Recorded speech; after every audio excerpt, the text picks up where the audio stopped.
आज की कहानी है शांति। स्वर्गीय देवनाथ मेरे अभिन्न मित्रों में थे। आज भी जब उनकी याद आ जाती है तो वह रंगरेलिया आंखों में फिर जाती है और कहीं एकांत में जाकर जरा देर रो लेता हूँ। हमारे और उनके बीच में 200-250 मील का अंतर था। मैं लखनऊ में था, वह दिल्ली में, लेकिन ऐसा शायद ही कोई महीना जाता हो कि हम आपस में न मिल जाते हो। वह स्वच्छंद प्रकृति के विनोद प्रिय सहृदय उदार और मित्रों पर प्राण देने वाले आदमी थे, जिन्होंने अपने और पराये में भी भेद नहीं किया। संसार क्या है और यहाँ लौकिक व्यवहार का कैसे निर्वाह होता है, यह उस व्यक्ति ने कभी न जाना और न जानने की चेष्टा की। उनके जीवन में ऐसे कई अवसर आए जब उन्हें आगे के लिए होशियार हो जाना चाहिए था। मित्रों ने उनकी निष्कपटता से अनुचित लाभ उठाया और कई बार उन्हें लज्जित भी होना पड़ा, लेकिन उस आदमी ने जीवन से कोई सबक न लेने की कसम खा ली थी। उनके व्यवहार जो के त्यों रहे। जैसे भोलानाथ जिए वैसे ही भोलानाथ मरे। जिस दुनिया में वह रहते थे वह निराली दुनिया थी, जिसमें संदेह, चालाकी और कपट के लिए स्थान न था। सब अपने थे, कोई गैर न था। मैंने बार बार उन्हें सचेत करना चाहा, पर इसका परिणाम आशा के विरुद्ध हुआ। जीवन के स्वप्नों को भंग करता उन्हें हार्दिक वेदना होती थी। मुझे कभी कभी चिंता होती थी कि उन्होंने हाथ बंद न किया तो नतीजा क्या होगा। लेकिन विडंबना यह थी कि उनकी स्त्री गोपा भी कुछ उसी सोच में ढली हुई थी। हमारी देवियों में जो एक चातुरी होती है, जो सदैव ऐसे उड़ाऊ पुरुषों की असावधानियों पर ब्रेक का काम करती है, उससे वह वंचित थी। यहाँ तक कि वस्त्राभूषण में भी उसे विशेष रुचि न थी। अतएव जब मुझे देवनाथ के स्वर्गरोहण का समाचार मिला और मैं भागा हुआ दिल्ली गया, तो घर में बर्तन, भांडे और मकान के सिवा और कोई संपत्ति न थी। और अभी उनकी उम्र ही क्या थी जो संचय चिंता करते। 40 भी तो पूरे न हुए थे। यूं तो लड़कपन उनके स्वभाव में ही था, लेकिन इस उम्र में प्राय सभी लोग कुछ बेफिक्र रहते हैं। पहले एक लड़की हुई थी, इसके बाद 2 लड़के हुए। दोनों लड़के तो बचपन में ही दगा दे गए थे। लड़की बच रही थी और यही इस नाटक का सबसे करुण दृश्य था। जिस तरह का इनका जीवन था, उसके देखते इस छोटे से परिवार के लिए 200 रुपए महीने की जरूरत थी। 2-3 साल में लड़की का विवाह भी करना होगा।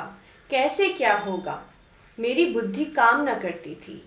इस अवसर पर मुझे यह बहुमूल्य अनुभव हुआ कि जो लोग सेवा भाव रखते हैं और जो स्वार्थ सिद्धि को जीवन का लक्ष्य नहीं बनाते, उनके परिवार को आड़ देने वालों की कमी नहीं रहती। यह कोई नियम नहीं है, क्योंकि मैंने ऐसे लोगों को भी देखा है जिन्होंने जीवन में बहुतों के साथ सुलूक किए, पर उनके पीछे उनके बाल बच्चों की किसी ने बात तक न पूछी। लेकिन चाहे कुछ हो, देवनाथ के मित्रों ने प्रशंसनीय औदार्य से काम लिया और गोपी के निर्वाह करने के लिए स्थायी धन जमा करने का प्रस्ताव किया। 2-1 सज्जन जो रंडुए थे उससे विवाह करने को तैयार थे, किंतु गोपा ने भी उसी स्वाभिमान का परिचय दिया जो हमारी देवियों का जौहर है, और इस प्रस्ताव को अस्वीकार कर दिया। मकान बहुत बड़ा था, उसका एक भाग किराए पर उठा दिया। इस तरह उसको 50 रुपए माहवार मिलने लगे। वह इतने में ही अपना निर्वाह कर लेगी। जो कुछ खर्च था वह सुन्नी की जात से था। गोपा के लिए तो जीवन में अब कोई अनुराग ही न था। इसके 1 ही महीने बाद मुझे कारोबार के सिलसिले में विदेश जाना पड़ा और वहां अनुमान से कहीं अधिक 2 साल लग गए। गोपा के पत्र बराबर आते रहते थे, जिससे मालूम होता था वे आराम से है, कोई चिंता की बात नहीं है। मुझे पीछे ज्ञात हुआ कि गोपा ने मुझे भी गैर समझा और वास्तविक स्थिति छिपाती रही। विदेश से लौटकर मैं सीधा दिल्ली पहुंचा। द्वार पर पहुंचते ही मुझे रोना आ गया। मृत्यु की प्रतिध्वनि सी छाई हुई थी। जिस कमरे में मित्रों के जमघट रहते थे, उसके द्वार बंद थे। मकड़ियों ने चारों ओर जाले तान रखे थे। देवनाथ के साथ वह श्री भी लुप्त हो गई थी। पहली नजर में तो मुझे ऐसा भ्रम हुआ कि देवनाथ द्वार पर खड़े मेरी ओर देखकर मुस्कुरा रहे हैं। मैं मिथ्यावादी नहीं हूँ और आत्मा की दैहिकता में मुझे संदेह है, लेकिन उस वक्त एक बार मैं चौंक जरूर पड़ा। हृदय में एक कंपन सा उठा, लेकिन दूसरी नजर में प्रतिमा मिट चुकी थी। द्वार खुला। गोपा के सिवा खोलने वाला ही कौन था? मैंने उसे देखकर दिल थाम लिया।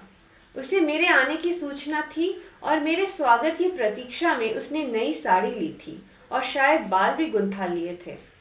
पर इस 2 वर्षों ने उस पर जो आघात किए थे उन्हें क्या कहती। नारियों के जीवन में यह वह अवस्था है जब रूप लावण्य अपने पूरे विकास पर होता है, जब उसमें अल्हड़पन, चंचलता और अभिमान की जगह आकर्षण, माधुर्य और रसिकता आ जाती है। लेकिन गोपा का यौवन बीत चुका था। उसके मुख पर झुर्रियां और विषाद की रेखाएं अंकित थी, जिन्हें उसकी प्रयत्नशील प्रसन्नता भी ना मिटा सकती थी। केशों पर सफेदी दौड़ चली थी और एक एक अंग बूढ़ा हो रहा था। मैंने करुण स्वर में पूछा, क्या तुम बीमार थी गोपा? गोपा ने आंसू पीकर कहा, नहीं तो, मुझे तो कभी सिर दर्द भी नहीं हुआ। तो तुम्हारी यह क्या दशा है? बिल्कुल बूढ़ी हो गई हो। तो अब जवानी लेकर करना ही क्या है? मेरी उम्र भी तो 35 के ऊपर हो गई। 35 की उम्र तो बहुत नहीं होती। हाँ, उनके लिए जो बहुत दिन जीना चाहते हैं। मैं तो चाहती हूँ जितनी जल्दी हो सके जीवन का अंत हो जाए। बस सुन्नी के ब्याह की चिंता है। इससे छुट्टी पा जाऊं, फिर मुझे जिंदगी की परवाह न रहेगी। अब मालूम हुआ कि जो सज्जन इस मकान में किराएदार हुए थे, वह थोड़े दिन के बाद तब्दील होकर चले गए और तब से कोई दूसरा किराएदार न आया। मेरे हृदय में बर्छी सी चुभ गई। इतने दिन इन बेचारों का निर्वाह कैसे हुआ, यह कल्पना ही दुखद थी। मैंने विरक्त मन से कहा, लेकिन तुमने सूचना क्यों न दी? क्या मैं बिल्कुल गैर हूं? गोपा ने लज्जित होकर कहा, नहीं नहीं, यह बात नहीं है। तुम्हें गैर समझूंगी तो अपना किसे समझूंगी? मैंने समझा, परदेश में तुम खुद अपने झमेले में पड़े होगे, तुम्हें क्यों सताऊं? किसी न किसी तरह दिन कट ही गए। घर में और कुछ न था तो थोड़े से गहने तो थे ही। अब सुनीता की विवाह की चिंता है। पहले मैंने सोचा था इस मकान को निकाल दूंगी, 20-22 हजार मिल जाएंगे, विवाह भी हो जाएगा और कुछ मेरे लिए भी बच रहेगा। लेकिन बात को मालूम हुआ कि मकान पहले ही रेहन हो चुका है और सूद मिलाकर उस पर 20 हजार हो गए हैं। महाजन ने इतनी दया ही क्या कम की कि मुझे घर से निकाल ना दिया। इधर से तो अब कोई आशा नहीं है। बहुत हाथ पांव जोड़ने पर संभव है महाजन से 2-2.5 हजार मिल जाए। इतने में क्या होगा, इसी फिक्र में घुली जा रही हूँ। लेकिन मैं भी कितनी मतलबी हूँ, ना तुम्हें हाथ मुंह धोने को पानी दिया, ना कुछ जलपान लाई और अपना दुखड़ा ले बैठी। अब आप कपड़े उतारिए और आराम से बैठिए, कुछ खाने को लाओ, खा लीजिए, तब बातें हो। घर पर तो सब कुशल है? मैंने कहा, मैं तो सीधा बंबई से यहाँ आ रहा हूँ, घर कहाँ गया? गोपा ने मुझे तिरस्कार भरी आंखों से देखा, पर उस तिरस्कार की आड़ में घनिष्ठ आत्मीयता बैठी झांक रही थी। मुझे ऐसा जान पड़ा उसके मुख की झुर्रियां मिट गई है। पीछे मुख पर हल्की सी लाली दौड़ गई। उसने कहा, इसका फल यह होगा कि तुम्हारी देवी जी जो तुम्हें कभी यहाँ नहीं आने देंगी। मैं किसी का गुलाम नहीं हूँ। किसी को अपना गुलाम बनाने के लिए पहले खुद ही उसका गुलाम बनना पड़ता है। शीतकाल की संध्या देखते देखते दीपक जलाने लगी। सुन्नी लालटेन लेकर कमरे में आई। 2 साल पहले की अबोध और कृष्णनु बालिका रूपवती युवती हो गई थी, जिसकी हर एक चितवन, हर एक बात उसकी गौरवशाली प्रकृति का पता दे रही थी। जिसे मैं गोद में उठाकर प्यार करता था, उसकी तरफ आंखें न उठा सका, और वह जो मेरे गले से लिपटकर प्रसन्न होती थी, आज मेरे सामने खड़ी भी ना हो सकी। जैसे मुझसे कोई वस्तु छिपाना चाहती है और जैसे मैं उसे उस वस्तु के छिपाने का अवसर दे रहा हूँ। मैंने पूछा, अब तुम किस दर्जे में पहुंची सुन्नी? उसने सिर झुकाए हुए जवाब दिया, 10वें में हूँ। घर का भी कुछ काम काज करती हो? अम्मा जब करने भी दे। गोपा बोली, मैं नहीं करने देती या तो खुद किसी काम के नगीच नहीं जाती। सुन्नी मुंह फेरकर हंसती हुई चली गई। माँ की दुलारी लड़की थी। जिस दिन वह गृहस्थी का काम करती, उस दिन शायद गोपा रो रो कर आंखें फाड़ लेती। वह खुद लड़की को कोई काम न करने देती थी, मगर सबसे शिकायत करती थी कि वह कोई काम नहीं करती। यह शिकायत भी उसके प्यार का ही एक करिश्मा था। हमारी मर्यादा हमारे बाद भी जीवित रहती है। मैं भोजन करके लेटा तो गोपा ने फिर सुन्नी के विवाह की तैयारियों की चर्चा छेड़ दी। इसके सिवा उसके पास बात ही क्या थी। लड़के तो बहुत मिलते हैं, लेकिन कुछ हैसियत भी तो हो। लड़की को यह सोचने का अवसर क्यों मिले कि दादा होते तो शायद मेरे लिए इससे अच्छा घर वर ढूंढते। फिर गोपा ने डरते डरते लाला मदारी लाल के लड़के का जिक्र किया। मैं चकित होकर उसकी ओर देखा। लाला मदारी लाल पहले इंजीनियर थे, अब पेंशन पाते थे, लाखों रुपए जमा कर लिए थे, पर अब तक उनके लोभ की प्यास न बुझी थी। गोपा ने घर भी वह छाटा जहां उसकी रसाई कठिन थी। मैंने आपत्ति की, मदारी लाल तो बड़ा ही दुर्जन मनुष्य है। गोपा ने दांतों तले जीभ दबाकर कहा, अरे नहीं भैया, तुमने उन्हें पहचाना ना होगा। मेरे ऊपर बड़े दयालु है, कभी कभी आकर कुशल समाचार पूछ जाते हैं। लड़का ऐसा होनहार है, मैं तुमसे क्या कहूँ। फिर उनके यहाँ कमी किस बात की है। यह ठीक है कि वह खूब रिश्वत लेते थे, लेकिन यह धर्मात्मा कौन है? कौन अवसर पाकर जाने देता है? मदारी लाल ने तो यहाँ तक कह दिया कि वह मुझसे दहेज नहीं चाहते, केवल कन्या चाहते हैं। सुन्नी उनके मन में बैठ गई है। मुझे गोपा की सरलता पर दया आई, लेकिन मैंने सोचा क्यों इसके मन में किसी के प्रति अविश्वास उत्पन्न करूं? संभव है मदारी लाल वह न रहे हो। चित्त की भावनाएं बदलती भी रहती है। मैंने अर्थ सहमत होकर कहा, मगर यह तो सोचो, उनमें और तुम में कितना अंतर है। तुम शायद अपना सर्वस्व अर्पण करके भी उनका मुंह सीधा न कर सको। लेकिन गोपा के मन में बात जम गई थी। सुन्नी को वह ऐसे घर में ब्याहना चाहती थी जहां वह रानी बनकर रहे। दूसरे दिन प्रातःकाल मैं मदारी लाल के पास गया और उनसे मेरी जो बातचीत हुई उसने मुझे मुक्त कर लिया। किसी समय वह लोभी रहे होंगे।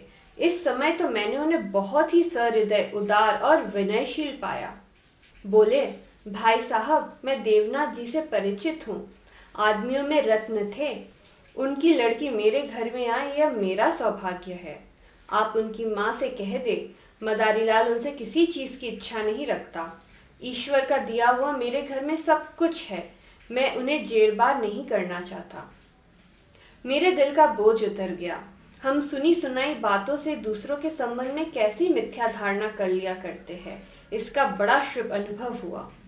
मैंने आकर गोपा को बधाई दी। यह निश्चय हुआ कि गर्मियों में विवाह कर दिया जाए। वे 4 महीने गोपा ने विवाह की तैयारियों में काटे। मैं महीने में एक बार अवश्य उससे मिल आता था, पर हर बार खिन्न होकर लौटता। गोपा ने अपनी कुल मर्यादा का न जाने कितना महान आदर्श अपने सामने रख लिया था। पगली इस भ्रम में पड़ी हुई थी कि उसका यह उत्साह नगर में अपनी यादगार छोड़ जाएगा। यह न जानती थी कि यहाँ ऐसे तमाशे रोज होते हैं और आए दिन भुला दिए जाते हैं। शायद वह संसार से यह श्रेय लेना चाहती थी कि इस गई बीती दशा में भी लेटा हुआ हाथी 9 लाख का है। पग पग पर उसे देवनाथ की याद आती। वह होते तो यह काम यो ना होता, यूं होता, और तब रोती। मदारी लाल सज्जन है, यह सत्य है, लेकिन गोपा का अपनी कन्या के प्रति भी तो कुछ धर्म है। कौन उसके 10-5 लड़कियां बैठी हुई है, वह तो दिल खोल कर अरमान निकालेगी। सुन्नी के लिए उसने जितने गहने और जोड़े बनवाए थे, उन्हें देखकर मुझे आश्चर्य होता था। जब देखो कुछ ना कुछ सी रही है। कभी सुनारों की दुकान पर बैठी हुई है, कभी मेहमानों के आदर सत्कार का आयोजन कर रही है। मोहल्ले में ऐसा बिरला ही कोई संपन्न मनुष्य होगा जिससे उसने कुछ कर्ज न लिया हो। वह इसे कर्ज समझती थी, देने वाले दान समझ कर देते थे। सारा मोहल्ला उसका सहायक था। सुन्नी अब मोहल्ले की लड़की थी। गोपा की इज्जत सबकी इज्जत है और गोपा के लिए तो नींद और आराम हराम था। दर्द से सिर फटा जा रहा है। आधी रात हो गई, मगर वह बैठी कुछ न कुछ सी रही है, या इस कोठी का ध्यान उस कोठी कर रही है। कितना वात्सल्य से भरी आकांक्षा थी कि देखने वालों में श्रद्धा उत्पन्न कर देती थी। अकेली औरत और वह भी आधी जान की, क्या क्या करे। जो काम दूसरों पर छोड़ देती है उसी में कुछ ना कुछ कसर रह जाती है, पर उसकी हिम्मत है कि किसी तरह हार नहीं मानती। पिछली बार उसकी दशा देखकर मुझसे न रहा गया। बोला, गोपा देवी, अगर मरना ही चाहती हो तो विवाह हो जाने के बाद मरो। मुझे भय है कि तुम उसके पहले ही ना चल दो। गोपा का मुरझाया हुआ मुख प्रमुदित हो उठा। बोली, इसकी चिंता ना करो भैया, विधवा की आयु बहुत लंबी होती है। तुमने सुना नहीं, राड मरे ना खंडहर ढहे। लेकिन मेरी यही कामना है कि सुन्नी का ठिकाना लगाकर मैं भी चल दूं। अब और जीकर क्या करूंगी सोचो। क्या करूं? अगर किसी तरह का विघ्न पड़ गया तो किसकी बदनामी होगी। इन 4 महीनों में मुश्किल से घंटा भर सोती होंगी।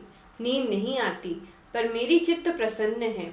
मैं मरूं या जीऊं, मुझे यह संतोष तो होगा कि सुन्नी के लिए उसका बाप जो कर सकता था वह मैंने कर दिया। मदारी लाल ने अपनी सज्जनता दिखाई तो मुझे भी अपनी नाक रखनी है। एक देवी ने आकर कहा, बहन जरा चलकर देख लो चाशनी ठीक हो गई है या नहीं। गोपा उसके साथ चाशनी की परीक्षा करने गई और एक क्षण के बाद आकर बोली, जी चाहता है सर पीट लूं। तुमसे जरा बात करने लगी, उधर चाशनी इतनी कड़ी हो गई कि लड्डू दांतों से लड़ेंगे। किससे क्या कहूं? मैंने चिढ़कर कहा, तुम व्यर्थ का झंझट कर रही हो। क्यों नहीं किसी हलवाई को बुलाकर मिठाइयों का ठेका दे देती? फिर तुम्हारे यहाँ मेहमान ही कितने आवेंगे जिनके लिए यह तुम्हार बांध रही हो। 10-5 की मिठाई उनके लिए बहुत होगी। गोपा ने व्यथित नेत्रों से मेरी ओर देखा। मेरी यह आलोचना उसे बुरी लगी। इन दिनों से बात बात का क्रोध आ जाता था। बोली, भैया तुम यह बातें ना समझोगे। तुम्हें ना माँ बनने का अवसर मिला ना पत्नी बनने का। सुन्नी के पिता का कितना नाम था, कितने आदमी उनके दम से जीते थे, क्या यह तुम नहीं जानते? वह पगड़ी मेरे ही सर तो बधी है। तुम्हें विश्वास ना आएगा, नास्तिक जो ठहरे, पर मैं तो उन्हें सदैव अपने अंदर बैठा हुआ पाती हूँ। जो कुछ कर रहे हैं वह कर रहे हैं। मैं मन बुद्धि स्त्री भला अकेली क्या कर लेती? वही मेरे सहायक है, वही मेरे प्रकाश है। यह समझ लो कि यह देह मेरी है, पर इसके अंदर जो आत्मा है वह उनकी है। जो कुछ हो रहा है उनके पुण्य आदेश से हो रहा है। तुम उनके मित्र हो, तुमने अपने सैकड़ों रुपए खर्च किए और इतना हैरान हो रहे हो। मैं तो उनकी सहगामिनी हूँ, लोक में भी परलोक में भी। मैं अपना समूह लेकर रह गया। जून में विवाह हो गया। गोपा ने बहुत कुछ दिया और अपनी हैसियत से बहुत ज्यादा दिया, लेकिन फिर भी उसे संतोष न था। आज सुन्नी के पिता होते तो जाने क्या करते। बराबर रोती रही। जाड़ों में फिर दिल्ली गया। मैंने समझा था अब गोपा सुखी होगी। लड़की का घर और वर दोनों आदर्श है। गोपा को इसके सिवा और क्या चाहिए? लेकिन सुख उसके भाग्य में ही नहीं था। मैं अभी कपड़े भी ना उतारने पाया था कि उसने अपना दुखड़ा शुरू कर दिया। भैया घर द्वार सब अच्छा है, सास ससुर भी अच्छे हैं, लेकिन जमाई निकम्मा निकला। सुन्नी बेचारी रो रो कर दिन काट रही है। तुम उसे देखो तो पहचान ना सकोगे। उसकी परछाई मात्र रह गई है। अभी कई दिन हुए आई हुई थी। उसकी दशा देखकर छाती फटती थी, जैसे जीवन में अपने पथ खो बैठी हो। न तन बदन की सुध है, न कपड़े लत्ते की। मेरी सुन्नी की दुर्गति होगी यह तो सपने में भी ना सोचा था। बिल्कुल गुमसुम हो गई है। कितना पूछा, बेटी तुमसे वह क्यों नहीं बोलता, किस बात पर नाराज है, लेकिन कुछ जवाब नहीं देती। बस आंखों से आंसू बहते रहते हैं। मेरी सुन्नी कुएं में गिर गई। मैंने कहा, तुमने उनके घर वालों से पता नहीं लगाया? लगाया क्यों नहीं भैया, सब हाल मालूम हो गया। लौंडा चाहता था मैं चाहे जिस राह जाऊं सुन्नी मेरी पूजा करती रहे। सुन्नी भला इसे क्यों सहने लगी? उसे तो तुम जानते हो कितनी अभिमानी है। वह उन स्त्रियों में नहीं जो पति को देवता समझती है और उसका दुर्व्यवहार सहती रहती है। उसने सदैव दुलार और प्यार पाया है। बाप भी उस पर जान देता था। मैं भी आंखों की पुतली समझती थी। पति मिला छैला जो आधी आधी रात तक मारा मारा फिरता है। दोनों में क्या बात हुई यह कौन जान सकता है, लेकिन दोनों में कोई गांठ पड़ गई है। न वह सुन्नी की परवाह करता है, न सुन्नी उसकी परवाह करती है। मगर वह तो अपने रंग में मस्त है, सुन्नी प्राण दिए देती है। उसके लिए सुन्नी की जगह मुन्नी है, सुन्नी के लिए उसकी उपेक्षा है और रुदन है। मैंने कहा, लेकिन तुमने सुन्नी को समझाया नहीं, उस लौंडे का क्या बिगड़ेगा, इसकी तो जिंदगी खराब हो जाएगी। गोपा की आंखों में आंसू भर आए। बोली, भैया किस दिल से समझाऊं, सुन्नी को देखकर तू मेरी छाती फटने लगती है। बस यही जी चाहता है कि इसे अपने कलेजे में रख लूं, कि इसे कोई कड़ी आंख से देख भी ना सके। सुन्नी फूहड़ होती, कटु भाषिणी होती, आरा मतलब होती तो समझाती भी। क्या यह समझाऊं कि तेरा पति गली गली मुंह काला करता फिरे, फिर भी तू उसकी पूजा किया कर? मैं तो खुद ही अपमान न सह सकती। स्त्री पुरुष में विवाह की पहली शर्त यह है कि दोनों 16 आने एक दूसरे के हो जाए। ऐसे पुरुष तो कम है जो स्त्री को जौ भर भी विचलित होते देखकर शांत रह सके, पर ऐसी स्त्रियां बहुत है जो पति को स्वच्छंद समझती है। सुन्नी उन स्त्रियों में नहीं है। वह अगर आत्मसमर्पण करती है तो आत्मसमर्पण चाहती भी है, और यदि पति में यह बात ना हुई तो वह उससे कोई संपर्क ना रखेगी, चाहे उसका सारा जीवन रोते कट जाए। यह कहकर गोपा भीतर गई और एक सिंगारदान लाकर उसके अंदर के आभूषण दिखाते हुए बोली, सुन्नी इसे अब की यहीं छोड़ गई, इसलिए आई ही थी। ये वे गहने हैं जो मैंने न जाने कितने कष्ट सहकर बनवाए थे। उनके पीछे महीनों मारी मारी फिरी थी, यूं कहो कि भीख मांग कर जमा किए थे। सुन्नी अब इनकी और आंख उठाकर भी नहीं देखती। पहने तो किसके लिए, सिंगार करे तो किस पर? 5 संदूक कपड़ों के दिए थे। कपड़े सीते सीते मेरी आंखें फूट गई। यह सब कपड़े उठाती लाई। इन चीजों से जैसे उसे घृणा हो गई है। बस कलाई में 2 कांच की चूड़ियां और एक उजली साड़ी, यही उसका सिंगार है। मैंने गोपा को सांत्वना दी। मैं जाकर जरा केदारनाथ से मिलूंगा, देखूं तो वह किस रंग ढंग का आदमी है। गोपा ने हाथ जोड़कर कहा, नहीं, भूल कर भी न जाना, सुन्नी सुनेगी तो प्राण ही दे देगी। अभिमान की पुतली ही समझो, उसे रस्सी समझ लो जिसके जल जाने पर भी बल नहीं जाते। जिन पैरों ने उसे ठुकरा दिया उन्हें वह कभी न सहलाएगी। उसे अपना बनाकर कोई चाहे यूं लौंडी बना ले, लेकिन शासन तो उसने मेरा ना सहा, दूसरों का क्या सहेगी। मैंने गोपा से उस वक्त कुछ न कहा, लेकिन अवसर पाते ही लाला मदारीलाल से मिला। मैं रहस्य का पता लगाना चाहता था। संयोग से पिता और पुत्र दोनों एक ही जगह मिल गए। मुझे देखते ही केदार ने इस तरह झुककर मेरे चरण छुए कि मैं उसकी शालीनता पर मुग्ध हो गया। तुरंत भीतर गया और चाय, मुरब्बा और मिठाइयाँ लाया। इतना सौम्य, इतना सुशील, इतना विनम्र युवक मैंने ना देखा था। यह भावना ही ना हो सकती थी कि इसके भीतर और बाहर में कोई अंतर हो सकता है। जब तक रहा सिर झुकाए बैठा रहा। जब केदार टेनिस खेलने चला गया तो मैंने मदारीलाल से कहा, केदार बाबू तो बहुत सचरित्र जान पड़ते हैं, फिर स्त्री पुरुष में इतना मनोमालिन्य क्यों हो गया? मदारीलाल ने एक क्षण विचार करके कहा, इसका कारण इसके सिवा और क्या बताऊं कि दोनों अपने माँ बाप के लाडले हैं और प्यार लड़कों को अपने मन का बना देता है। मेरा सारा जीवन संघर्ष में कटा, अब जाकर जरा शांति मिली है। भोग विलास का कभी अवसर ही ना मिला। दिन भर परिश्रम करता था, संध्या को पढ़कर सो रहता था।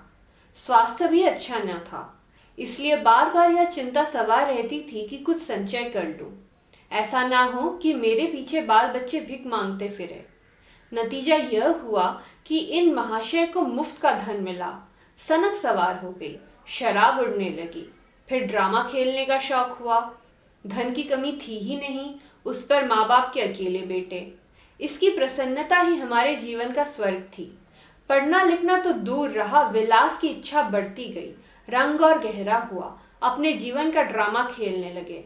मैंने यह रंग देखा तो मुझे चिंता हुई, सोचा ब्याह कर दूं, ठीक हो जाएगा।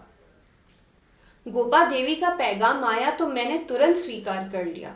मैं सुन्नी को देख चुका था, सोचा ऐसी रूपवती स्त्री पाकर इसका मन स्थिर हो जाएगा, पर वह भी लाडली लड़की थी, हठीली, अबोध, आदर्शवादिनी।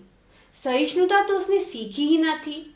समझौते का जीवन में क्या मूल्य है इसकी उसे खबर ही नहीं। लोहा लोहे से लड़ गया। वह अभिमान से इसे पराजित करना चाहती है या उपेक्षा से, यही रहस्य है। और साहब, मैं तो बहू को ही अधिक दोषी समझता हूँ। लड़के तो प्राय मनचले होते हैं। लड़कियां स्वभाव से ही सुशीला होती है और अपनी जिम्मेदारी समझती है। इनकी सेवा, त्याग और प्रेम ही उनका अस्त्र है जिससे वे पुरुष पर विजय पाती है। उसमें यह पूर्ण है ही नहीं। डोंगा कैसे पार होगा ईश्वर ही जाने। सहसा सुन्नी अंदर से आ गई, बिल्कुल अपने चित्र की रेखा सी, मानो मनोहर संगीत की प्रतिध्वनि हो।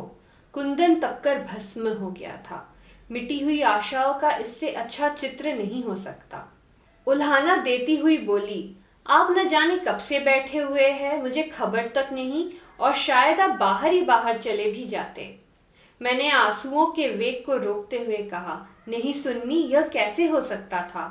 तुम्हारे पास आ ही रहा था कि तुम स्वयं आ गई। मदारी लाल कमरे से बाहर अपनी कार की सफाई कराने लगे। शायद मुझे सुन्नी से बातचीत करने का अवसर देना चाहते थे। सुन्नी ने पूछा, अम्मा तो अच्छी तरह से है? हाँ, अच्छी है। तुमने अपनी यह क्या गद बना रखी है? मैं तो बहुत अच्छी तरह से हूँ। यह बात क्या है? तुम लोगों में क्या अनबन है? गोपा देवी प्राण दिए डालती है। तुम खुद मरने की तैयारी कर रही हो। कुछ तो विचार से काम लो। सुन्नी के माथे पर बल पड़ गए। आपने नाहक यह विषय छेड़ दिया चाचा जी। मैंने तो यह सोचकर अपने मन को समझा लिया कि मैं अभागिन हूँ। बस इसका निवारण मेरे बूते से बाहर है। मैं उस जीवन से मृत्यु को कहीं अच्छा समझती हूँ जहाँ अपनी कदर ना हो। मैं व्रत के बदले में व्रत चाहती हूँ। जीवन का कोई दूसरा रूप मेरी समझ में नहीं आता। इस विषय में किसी तरह का समझौता करना मेरे लिए असंभव है। नतीजे की मैं परवाह नहीं करती। लेकिन नहीं चाचा जी, इस विषय में अब कुछ न कहिए, नहीं तो मैं चली जाऊंगी। आखिर सोचो तो। मैं सब सोच चुकी हूँ और तय कर चुकी हूँ। पशु को मनुष्य बनाना मेरी शक्ति के बाहर है। इसके बाद मेरे लिए अपना मुंह बंद कर लेने के सिवा और क्या रह गया था। मई का महीना था। मैं मसूरी गया था और गोपा का तार पहुंचा। तुरंत आओ, जरूरी काम है। मैं घबरा तो गया, लेकिन इतना निश्चित था कि कोई दुर्घटना नहीं हुई। दूसरे ही दिन दिल्ली जा पहुंचा। गोपा मेरे सामने आकर खड़ी हो गई, निस्पंद, मुख निष्प्राण, जैसे तपेदित का रोगी हो। मैंने पूछा, कुशल तो है? मैं तो घबरा उठा। उसने बुझी हुई आंखों से देखा और बोली, सच? सुन्नी तो कुशल है? हाँ, अच्छी तरह है। और केदारनाथ? वह भी अच्छी तरह है। तो फिर माजरा क्या है? कुछ तो नहीं? तुमने तार दिया और कहती हो कुछ तो नहीं? दिल घबरा रहा था, इसलिए तुम्हें बुला लिया। सुन्नी को किसी तरह समझाकर यहाँ लाना है। मैं तो सब कुछ करके हार गई। क्या इधर कोई नई बात हो गई? नई तो नहीं है, लेकिन एक तरह से नई ही समझो। केदार एक एक्ट्रेस के साथ कहीं भाग गया। 1 सप्ताह से उसका कहीं पता नहीं है। सुन्नी से कह गया है, जब तक तुम रहोगी घर नहीं आऊंगा। सारा घर सुन्नी का शत्रु हो रहा है, लेकिन वह वहां से टलने का नाम ही नहीं लेती। सुना है केदार अपने बाप के दस्तखत बनाकर कई हजार रुपए बैंक से ले गया है। तुम सुन्नी से मिली थी? हाँ, 3 दिन से बराबर जा रही हूँ। वह नहीं आना चाहती तो रहने क्यों नहीं देती? वहां वह घुट घुट कर मर जाएगी। मैं उन्हीं पैरों लाला मदारी लाल के घर चला। हालांकि मैं जानता था कि सुन्नी किसी तरह न आएगी, मगर वहां पहुंचा तो देखा कोहराम मचा हुआ है। मेरा कलीजा थक से रह गया। वहां तो अर्थी सज रही थी। मोहल्ले के सैकड़ों आदमी जमा थे। घर में हाय हाय की क्रंदन ध्वनि आ रही थी। यह सुन्नी का शव था।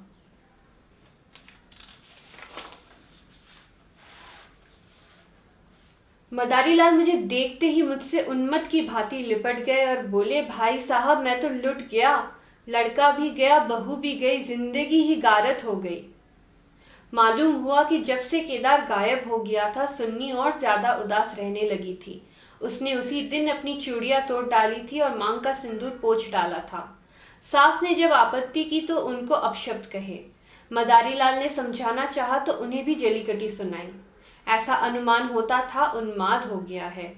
लोगों ने उससे बोलना छोड़ दिया था। आज प्रातःकाल यमुना स्नान करने गई। अंधेरा था, सारा घर सो रहा था, किसी को नहीं जगाया। जब दिन चढ़ गया और बहू घर में ना मिली तो उसकी तलाश होने लगी। दोपहर को पता लगा कि यमुना गई है। लोग उधर भागे, वहां उसकी लाश मिली। पुलिस आई, शव की परीक्षा हुई, अब जाकर शव मिला है। मैं कलेजा थाम कर बैठ गया। हाय, अभी थोड़े दिन पहले जो सुंदरी पालकी पर सवार होकर आई थी, आज वह 4 के कंधे पर जा रही है। मैं अर्थी के साथ हो लिया और वहां से लौटा तो रात के 10 बज गए थे। मेरे पांव कांप रहे थे। मालूम नहीं यह खबर पाकर गोपा की क्या दशा होगी। प्राणांत ना हो जाए, मुझे यही भय हो रहा था। सुन्नी उसकी प्राण थी, उसके जीवन का केंद्र थी। उस दुखिया के उद्यान में यही एक पौधा बच रहा था। उसे वह हृदय रग से सींच कर पाल रही थी। उसके बसंत का सुनहरा स्वप्न ही उसका जीवन था। उसमें कोपले निकलेंगी, फूल खिलेंगे, फल लगेंगे, चिड़िया उसकी डालियों पर बैठकर अपने सुहाने राग गावेंगी। किंतु आज निष्ठुर नियति ने उस जीवन सूत्र को उखाड़ कर फेंक दिया और अब उसके जीवन का कोई आधार न था। वह बिंदु ही मिट गया था जिस पर जीवन की सारी रेखाएं आकार एकत्र हो जाती थी। दिल को दोनों हाथों से थामे मैंने जंजीर खटखटाई। गोपा एक लालटेन लिए निकली। मैंने गोपा के मुख पर एक नए आनंद की झलक देखी। मेरी शोक मुद्रा देखकर उसने मातृत्व प्रेम से मेरा हाथ पकड़ लिया और बोली, आज तो तुम्हें सारे दिन रोते ही कटा। अर्थी के साथ बहुत से आदमी रहे होंगे। मेरा जी भी आया कि मैं भी चलकर सुन्नी का अंतिम दर्शन कर लूं, लेकिन मैंने सोचा आज सुन्नी ही ना रही तो उसकी लाश में क्या रखा है, ना गई। मैं विस्मय से गोपा का मुंह देखने लगा तो इसे यह शोक समाचार मिल चुका है, फिर भी यह शांति और यह अविचल धैर्य। बोला, अच्छा क्या ना गई, रोना ही तो था। हाँ और क्या, रोती यहाँ भी, लेकिन तुमसे सच कहती हूँ, दिल से नहीं रोई। न जाने कैसे आंसू निकल आए। मुझे तो सुन्नी की मौत से प्रसन्नता हुई। दुखिया अपनी मान मर्यादा लिए संसार से विदा हो गई, नहीं तो न जाने क्या क्या देखना पड़ता। इसलिए और भी प्रसन्न हूँ कि उसने अपनी आन निभा दी। स्त्री को जीवन में प्यार न मिले तो उसका अंत हो जाना ही अच्छा है। तुमने सुन्नी की मुद्रा देखी थी, लोग कहते हैं ऐसा जान पड़ता था मुस्कुरा रही है। मेरी सुन्नी सचमुच देवी थी। भैया, आदमी इसलिए थोड़ी ही जीना चाहता है कि रोता रहे। जब मालूम हुआ कि जीवन में दुख के सिवा और कुछ नहीं है तो आदमी जीकर क्या करे, किस लिए जिए? खाने और सोने और मर जाने के लिए? यह मैं नहीं कहती कि मुझे सुन्नी की याद ना आएगी और मैं उसे याद करके रोऊंगी नहीं, लेकिन वह शोक के आंसू ना होंगे, हर्ष के आंसू होंगे। बहादुर बेटे की माँ उसकी वीरगति पर प्रसन्न होती है। सुन्नी की मौत में क्या कुछ कम गौरव है? और चाहे सारा संसार उसकी निंदा करे, उसकी माता उसकी सराहना ही करेगी। उसकी आत्मा से यह आनंद भी छीन लूं। लेकिन अब रात ज्यादा हो गई है, ऊपर जाकर सो रहो। मैंने तुम्हारी चारपाई बिछा दी है, मगर देखो अकेले पड़े पड़े रोना नहीं। सुन्नी ने वही किया जो उसे करना चाहिए था। उसके पिता होते तो आज सुन्नी की प्रतिमा बनाकर पूजते। मैं ऊपर जाकर लेटा तो मेरे दिल का बोझ बहुत हल्का हो गया था, किंतु रह रहकर यह संदेह हो जाता था कि गोपा की यह शांति उसकी अपार व्यथा का ही रूप तो नहीं है। शांति।